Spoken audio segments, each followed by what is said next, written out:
Good afternoon. And it is an afternoon. It's 2 o'clock here where I am in the FRNC.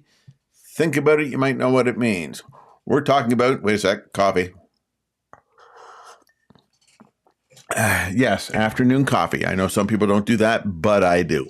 I could drink coffee, cup of coffee, 8 o'clock at night, and go to sleep at 10 and be done. So is caffeine all it's hyped up to be? Not for me. I'm talking about viewer-generated content this afternoon. But how do you get that? We're talking about basically getting questions from people and understanding what people want so you can create content based on your viewers. The viewers generate the questions and you answer the questions. And that is just you giving your audience what they ask for. But what if your audience is small or your audience is shy and they don't share anything or they don't ask any questions? So there's that. So what are questions? What are questions with regard to like you or me doing something like I do this weekly live online, this right here, what I'm doing. And a lot of times I struggle with finding out what to do every week because I don't have any questions yet. And I could just sit here and beg you to give me questions, but, drop them in the comments and I'll answer them later. That being said, questions. This is what questions are. Questions are pre-sold topics. Hey, I know exactly what this person wants to know about, and then I can make a video about it. They've already signaled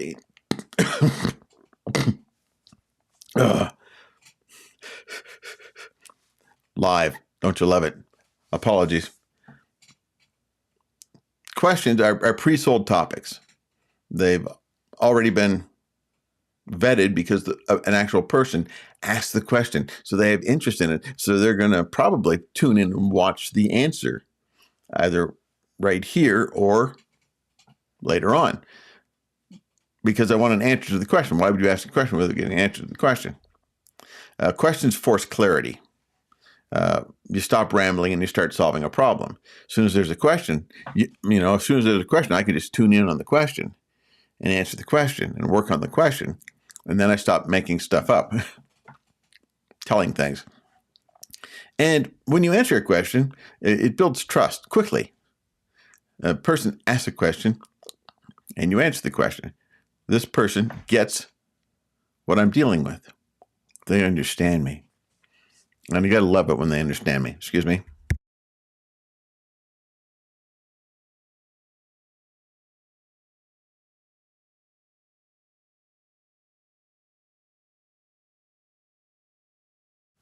So when I touch the top of my microphone, it's supposed to mute and unmute. And it muted just fine and it didn't unmute. But anyway, back to it.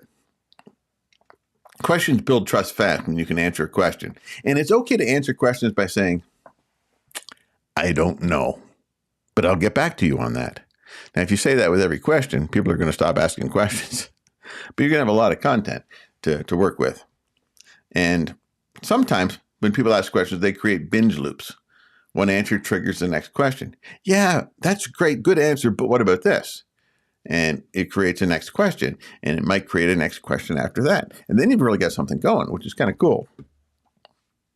So we're talking about the idea of viewer-generated questions. But here's the problem. You have zero audience questions. Zero. No audience questions whatsoever. And early on, that's normal. The mistake is waiting for permission to create. If I just wait to get some questions, then I'll answer the questions. That's a mistake. You don't need user or viewer-generated questions. You need viewer-relevant questions. So a lot of times you have to, and I do this, you have to come up with user-relevant questions. And the next question you may be having is, well, how do I know if the questions I come up with to give to you are actually relevant to you? They might be relevant to me, but are they relevant to you? So the job you have is to manufacture demand signals until the audience is big enough to supply them. You have to figure out what people are asking. That's the problem. So where do we do that? If you don't have any questions people are asking you, where do we find questions asked that are actually valid and relevant to your niche? Well, first of all, you can borrow questions from the market. Something that just bothered me. Sorry. You borrow questions from the market, from out there. And you can start by just going into YouTube and looking at autocomplete. Start typing your topic and see what YouTube generates to finish what you're typing. It'll do it. How to. And there's a hierarchy to it. The most popular ones are going to come up at the top. So how to build a YouTube channel by, and then start looking at that. Or how to crochet mittens for kittens by using, and it'll finish. I'm still stuck in the mittens for kittens thing. Not sure why. So again, you're going to have to excuse me for just a sec.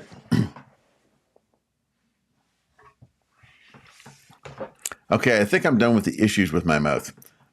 But then again, so you want to you want to find places where you can find actual questions. Another way to do it is, one thing that I do, and you do this as well, or you can do this as well, is I watch another guy who goes live every week. And I watch his lives. And he's got 200 people watching every week on a regular basis. And all he does is go on and answer questions that people ask that are there. They just type in their questions, and he looks at the questions, and he starts by answering the questions. And he's really down to earth, and he's really easy to say, you know what, I don't know. It's not my thing. So you can watch other people's channels and go through the comments. Don't just listen to the video. Actually go through the comments and see what kind of questions people are asking. And if you do enough of this, you're going to start to find themes in the questions that people ask. And it's those themes that you want to start answering questions about. Because if more than one person is asking the question, maybe people really want to know about it. So that's where you make a video about it, or you make do a live stream about it. That's where that comes in. And that is really, really cool when that happens.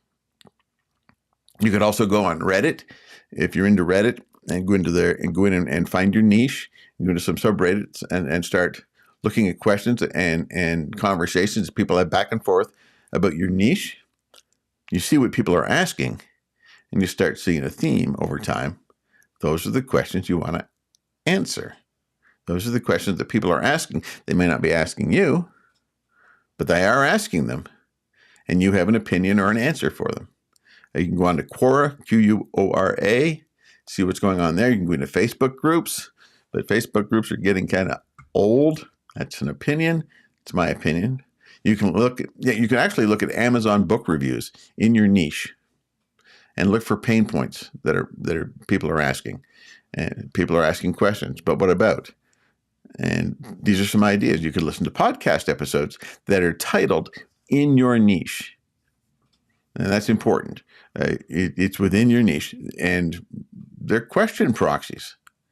So podcast episodes titles, it's because people are answering those questions. So there's some talking points right there. So think about it. If 50 people ask the same type of question somewhere else, your audience will eventually find you answering that question, because they want answers to that question. So if 50 people start asking somewhere else, you know that people are asking questions that are important. So that's one way. Another thing you can do is start by building a starter bank.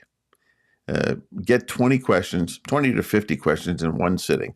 Sit down and start doing some research, go through some comments, go through some of the things that I told you about, and start writing down questions. Getting started. What do I do first? Tools. What do I need? And what do I avoid? Well, avoid spending too much money. There's one answer right there. Strategy. What matters most? Or mistakes? What's killing my growth? But those are kind of general questions. Try and answer specific questions. Be as specific as you can be. Staying within both your niche and staying within what you find people are asking. So avoid the really broad questions and try and break it down into the really smaller questions. So, yeah. What's realistic in 30 or 60 or 90 days for me starting a YouTube channel? That might be something. Troubleshooting. Why is blank not working? I don't know. I did several things right now here's an example. I did a video this morning. I recorded it. No problem recording it.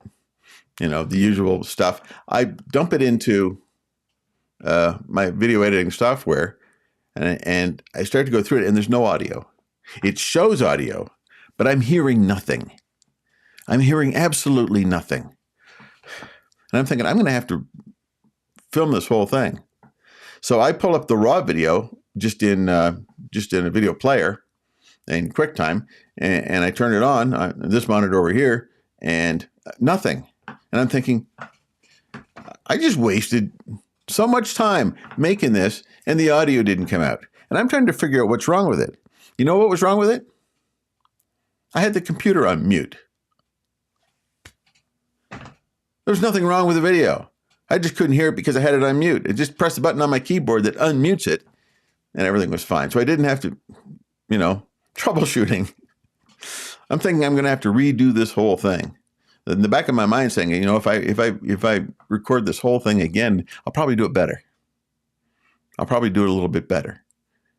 But I didn't have to, because all it was the mute button. Troubleshooting. So there's that idea. So, build a starter bank, 20 to 50 questions, and look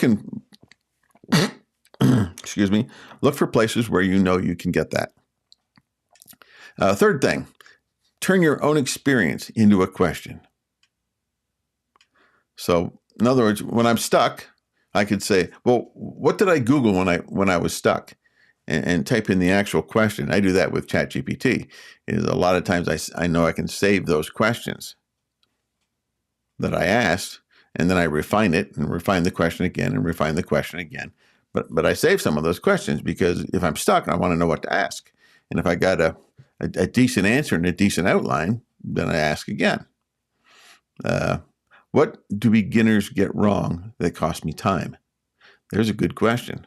What do beginners get wrong that cost me time? Something that I went through. What do people assume is true, but isn't? Within your niche, those ideas. So those are kind of some prompts to think about to turn your own experience into questions that you can answer and that other people are actually looking for.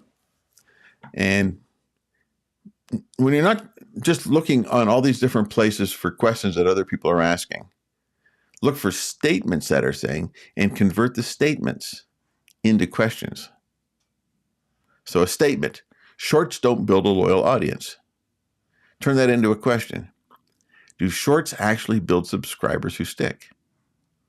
Ooh. So you're taking some person's comment and turning it into a question so you can then turn around and use it because people are asking about it.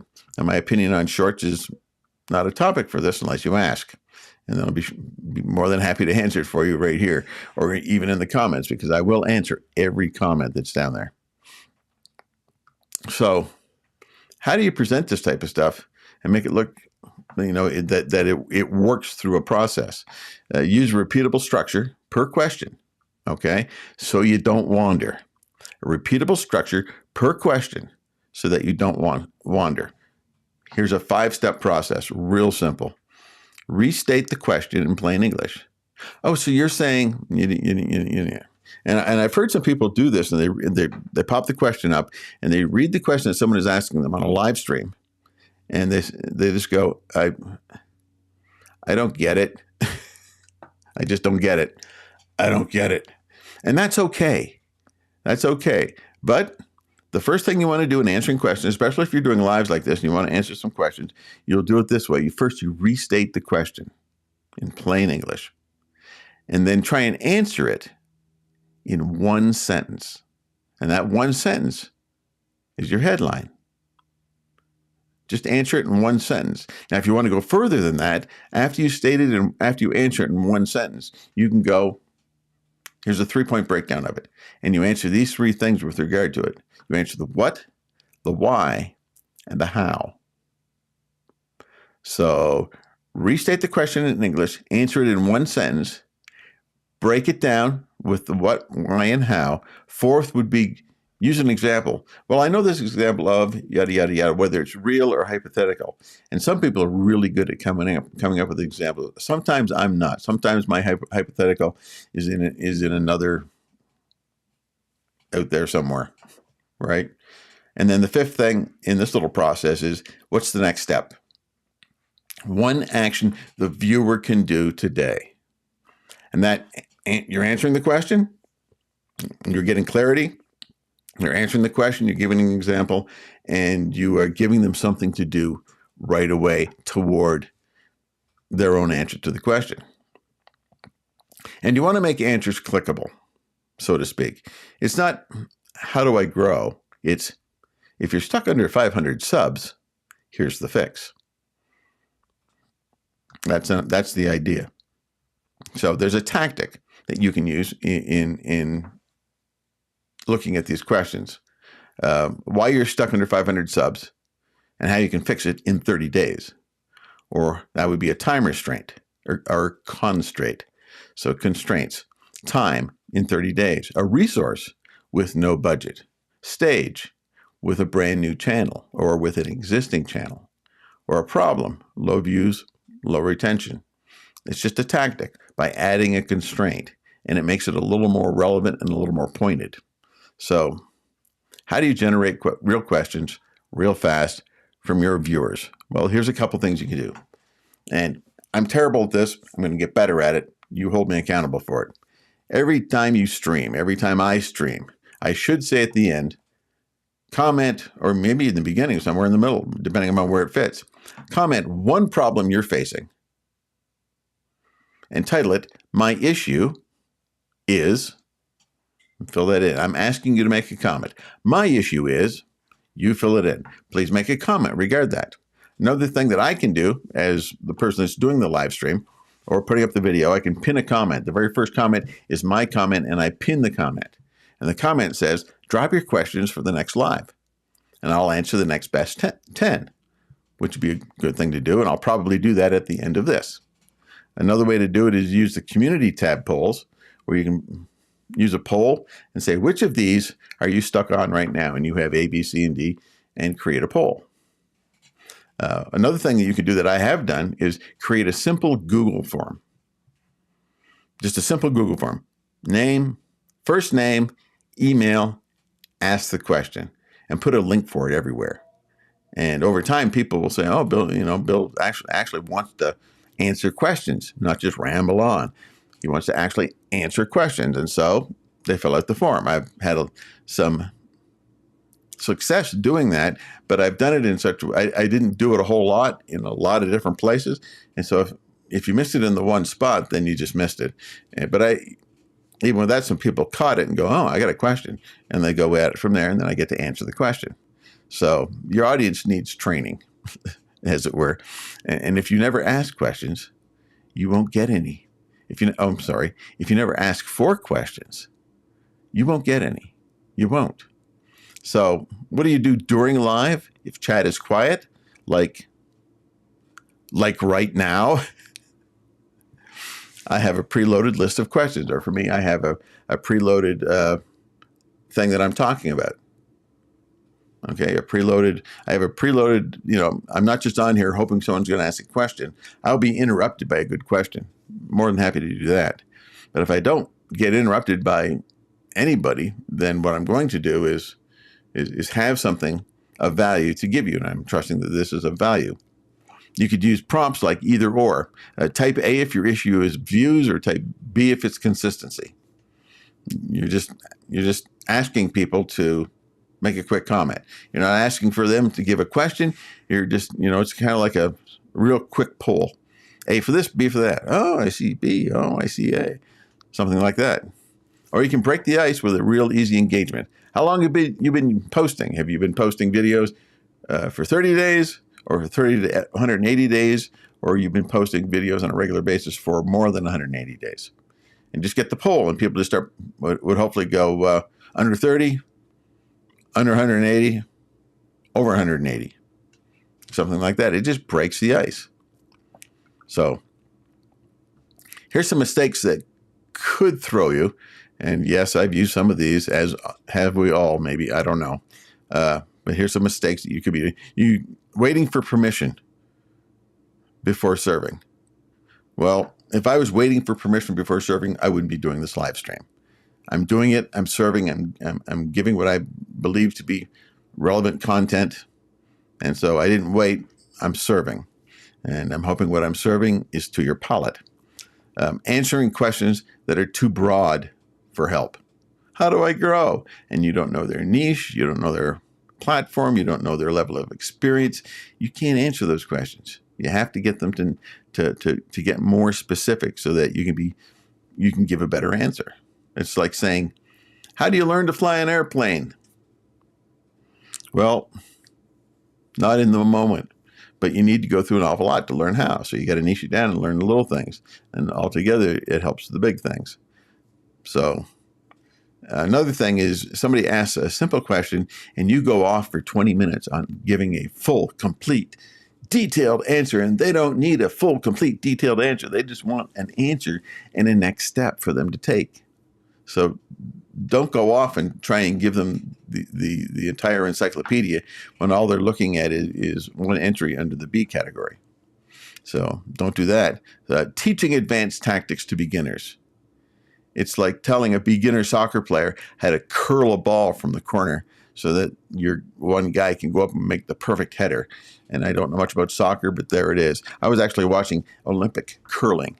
Yes, I enjoyed Olympic curling. I watched that yesterday, and how those people can drop a rock and make it stop on a specific spot or hit another one just enough to get it out of the way, and you get the points. Oh, man, talk about it. And I don't need advanced tactics. I've never curled. If I start curling, what I want to do is how do I get the rock from A to B? Just get it over the line. That's all I want to know. And then you work at it from there. And then another mistake could be making Q&A random instead of turning it into a series. Ooh, series. There's an idea. Now, you could do some other things that might be worth adding. You could be saying, hey, every week when I come on, here's the question of the week that I'm going to answer right off the front end. Or you could do a fix my channel time where you say, I'm going to help somebody's channel. You could do a real or fake claims and then teach about what is real and what is fake. Maybe you're going to do it on a Monday and you can say, hey, it's Myth Monday. Let's talk about one misconception and one correction to that misconception and one action that you can take. So build a content flywheel from one live. And then after the stream, you could clip 5 to 10 shorts, answers in the shorts, turn the top 3 into full videos later on. So there's an idea. So one live, if you have enough input, could create a whole week's worth of content or several weeks worth of content. And I know one guy who he has enough comments that he takes those questions and he says, man, that'd make a good video. And so he makes the videos out of the comments. And that's the idea. So questions are content. And more questions, the better. The more questions you get, the better content you'll have for the people that you're serving. If there's no questions yet, it doesn't mean there's no audience. It just means you don't have a system yet of finding those questions. So you borrow questions, build a bank, ask for permission, repeat weekly. And then drop your questions for the next time, and I'll build the next live around it. Ooh, that's probably what I should have said right now. Hey, drop your questions for the next time, and I'll build a next live around it. That'd be great. Put it in the comments. I appreciate it. There are no comments that I'm seeing right now, so I'm going to call it an afternoon. I will see you next week. Thanks for listening. And if you figured out what the FRNC means, I'll tell you. It's a hint to where I live. Front Range, Northern Colorado. Here at the FRNC, thanks for listening. By the way, my name's Bill. Please don't forget to subscribe or like. I'd appreciate it. And I want you to make yourself a home on YouTube.